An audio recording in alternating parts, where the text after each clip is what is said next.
Hello everyone, this is James from TheEndStep.com with another deck here for Adam versus James this week. Today I am playing I don't know if it's brand new, but the new Travis Wu deck that he posted. He posted it today, but you guys won't see this video for another week, so he posted it a week ago. It's his new black-blue Crypt Ghast combo-y deck. Alright, so let's see if I can list all of the awesome things this deck can do. So it's based around Crypt Ghast and making like a ton of mana, like your swamps tap rendition of black, and you can extort all that fun stuff. So you play a Crypt Ghast, and then you play Clone. I'm sorry, I don't have real ones. And you play Evil Twins. Now these are just lots of Crypt Ghasts. You play Crypt Ghast, you clone it, you twin it, you clone it, you twin it, you make lots of copies. And then suddenly your swamps tap for like 6 black mana, and you have like a ton of extort triggers, and because you swamps tap for a lot of mana, you can use all of your extort triggers and just kill someone to death with extorts. It's awesome, and because you're playing so many clone effects, and all you need is like one actual Crypt Ghast, so it's actually fairly consistent. So that's the main engine of the deck, but there's more cool interactions. You play Heartless Summoning to just get everything out a turn earlier, making everything a lot cheaper, saves a lot of mana. So like it works very well. It's a very powerful engine in this deck.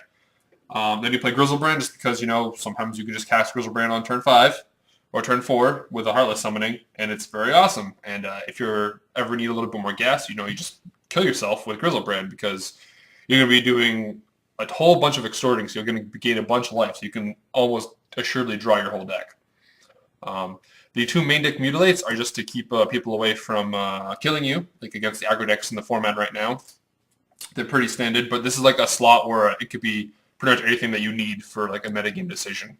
If you're playing in a very control-heavy metagame, you probably don't need Mutilates there. But if you're playing in a very aggressive metagame, which is where standard is most of the time, you want to have something like Mutilate. Then we play our blue spells for card drawing and card filtering. Forbidden Alchemy is very awesome to note because you can typically play it in one turn and flash it back in the same turn with all the mana you can produce off of multiple Crypt Ghasts. So you'll be able to find anything you're looking for in your deck very, very reliably. And Think Twice is more for an extort card. Like you play it and just get like a whole bunch of extort triggers, and you don't even care about the drawing a card. This is just a cheap spell to extort with.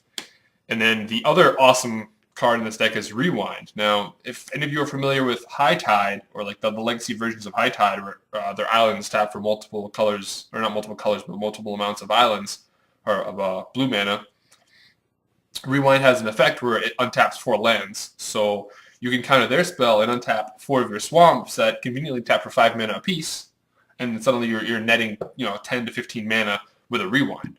Another awesome interaction that people maybe don't know that you can do or forget that you can do is you can cast your own spell and respond to your own spell before your opponent can respond to your own spell, because you have priority first on your spell casts. So we can cast a Think Twice, cast all of our extort triggers because they are not reliant on the spell resolving, do a ton of damage, and then rewind our own Think Twice to untap 4 of our lands and generate like 20 mana.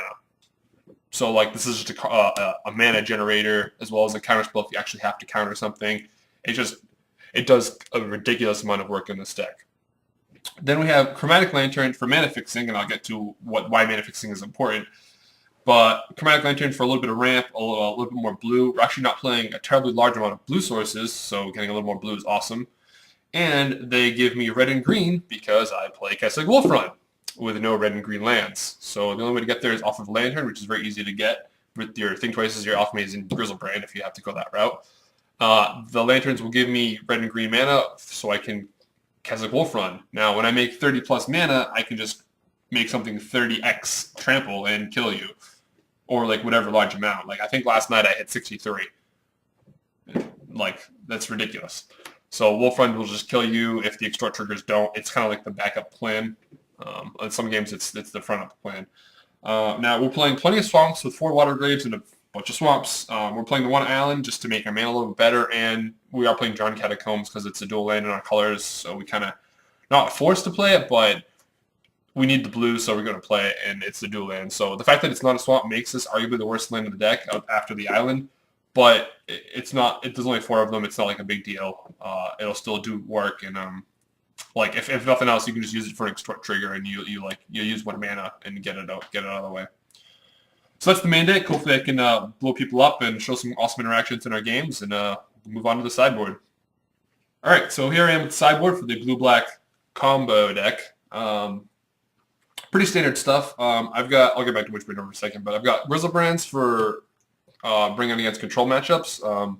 Ideally there would be some Caverns on my sideboard, but I'm a little short on Caverns right now. But you bring Griselbrand against like the control matchups where like Griselbrand is just a monster, or like the card drawing is really relevant, or they're not going to particularly kill it very well. Cyclonic Rift is for bouncing any kind of hate. You might see a really good card against this deck is Curse of Death's Toll because we're playing Heartless Summoning. So like a Curse of Death's Toll is pretty much an auto lose because it kills everything.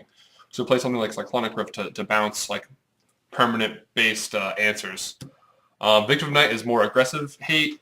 Duress is more control hate. Mutilate's more aggressive hate, and so is Curse of Death's Toll. And then we have Tormod's Crypts is our graveyard hate in our colors. And being colors, everybody can play it. I've got two really ugly ones. I cannot play something like Rest in Peace, and it's actually like Rest in Peace isn't like that great against us, but it does turn off some of our flashback cards, which are kind of relevant. And then the quote-unquote all-star on the sideboard was Witchbane Orb because it stops something like Slaughter Games or any kind of like genre where they play Rakdos Return or Slaughter Games, or it does take off Curse of Death's Hold, beats Duresses in like a mirror match or something like that. This card's actually like very, very good right now in Standard. Stops in the Folly and Drown Yard. Yeah, so like this is the sideboard. It's kind of stock, but it's got a little room to grow, a little flexibility. And these colors, like, it's extremely metagame dependent, like, where you're going. The only cards that I would say are, like, must-ofs are, like, the Tormod's Crypts, the Witchbane Orbs, and probably the Griselbrands. Everything else is, like, really, like, open to discussion about whether or not what decks you're planning on playing against. But this is how I'm playing today, and hopefully it goes well. Thanks. I think it's stupid.